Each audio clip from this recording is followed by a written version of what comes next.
매일 아침 먹는 버터, 진짜 버터일까요?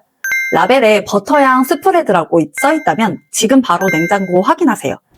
흔히 지방은 버터 먹으면 혈관 막힌다, 다이어트의 적이다 라고 하잖아요. 그런데 버터를 먹으면 오히려 살이 빠진다 라고도 하는데 도대체 왜 이렇게 다른 걸까요? 그 이유를 모두 자세하게 말씀드리겠습니다. 첫 번째 핵심은 가짜 버터와 버터와의 조합입니다. 버터 자체는 문제가 아닙니다. 문제는 시중에는 버터라는 이름을 달고 있지만 실제로는 식물성 경화유, 트랜스지방, 향료가 섞인 가공 버터가 많습니다. 버터인 줄 알았는데 사실은 식물성 버터. 마트 냉장 코너에서 땡땡버터, 스프레드, 마가린, 버터향 땡땡 이런 이름으로 팔리는 제품들 라벨을 보면 거의 전부 가공유지, 식물성 유지, 팜유, 대두유, 경화유일 것입니다. 이 단어가 있으면 무조건 가짜라고 생각하시면 됩니다. 쉽게 말해서 버터의 영양은 0이고 혈당, 지방 저장, 염증, 피로감은 올라갑니다. 가짜 버터의 실제 문제점은 두뇌의 에너지 공급을 방해하고 혈관에 염증을 쌓이게 만들고 중성 지방을 증가시키고 간에 해독 부담을 줍니다.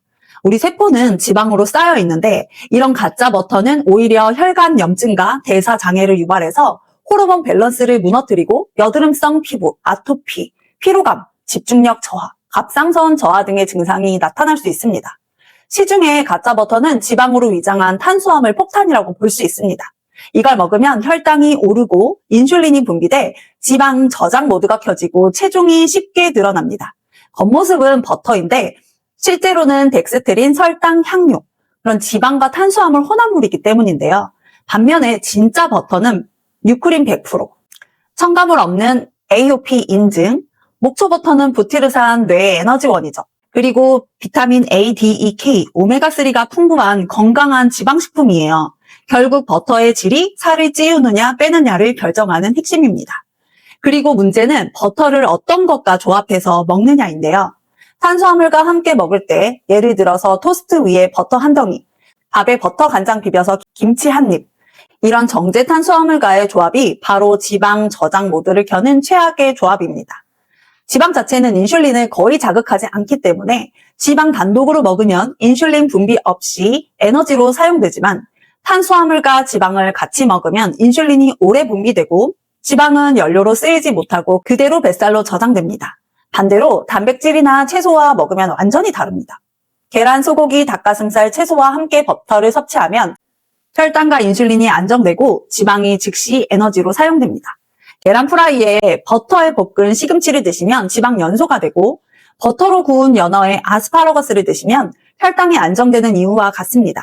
아침에 공복 상태에서 버터나 올리브 오일 한 스푼, 요즘은 방탄커피, 버터, 말차 같은 방식으로 공복에 지방을 먹으면 인슐린 분비 없이 에너지를 안정적으로 공급받을 수 있기 때문인데요.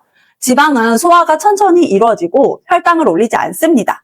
그래서 지방이 연료로 바로 쓰이면서 대사가 안정되고 식욕이 줄어듭니다. 단 주의할 점도 있어요. 담낭제 제거 수술을 하셨거나 간 기능이 약한 분은 공복에 지방을 바로 섭취하면 소화에 부담이 올 수 있습니다. 이럴 때는 버터 소금차나 버터 사골국 같은 걸로 5g 이하부터 천천히 섭취해보세요. 버터 소금차 먹는 방법은 고정 댓글에 달아놓겠습니다. 버터 하루 섭취량에 대해서도 말씀드리겠습니다. 버터 10g은 1cm 두께의 조그마한 조각 하나 또는 티스푼 1개 반 정도예요.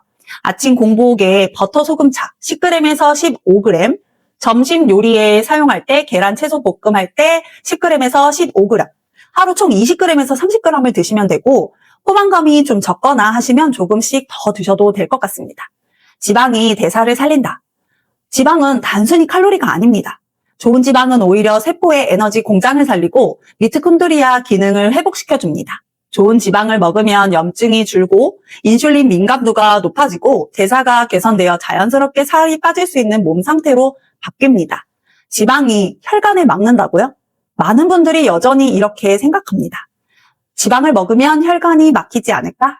하지만 이미 2013년도에 미국 심장협회 AHA에서는 식이 콜레스테롤과 혈중 LDL의 상관관계는 불분명하다고 밝혔습니다.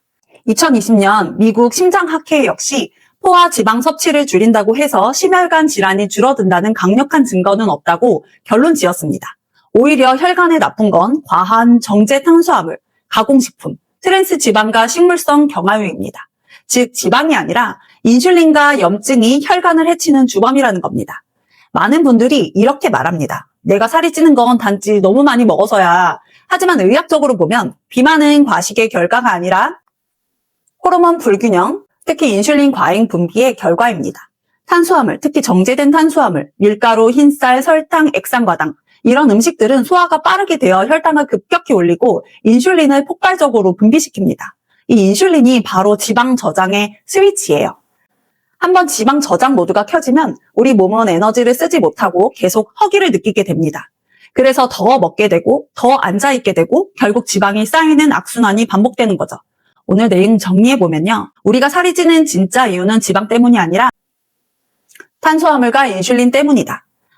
버터와 올리브 오일 같은 지방은 올바른 타이밍과 방식으로 먹으면 가장 강력한 다이어트 툴이 될 수 있다. 공복에 좋은 지방을 섭취하면 인슐린을 자극하지 않고 에너지를 안정적으로 공급할 수 있다.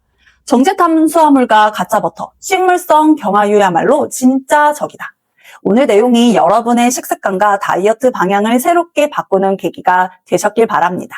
좋아요, 구독, 알림 설정으로 다음 영상에서 더 재미있는 건강 이야기로 찾아올게요. 여러분의 건강한 하루 제가 응원하겠습니다.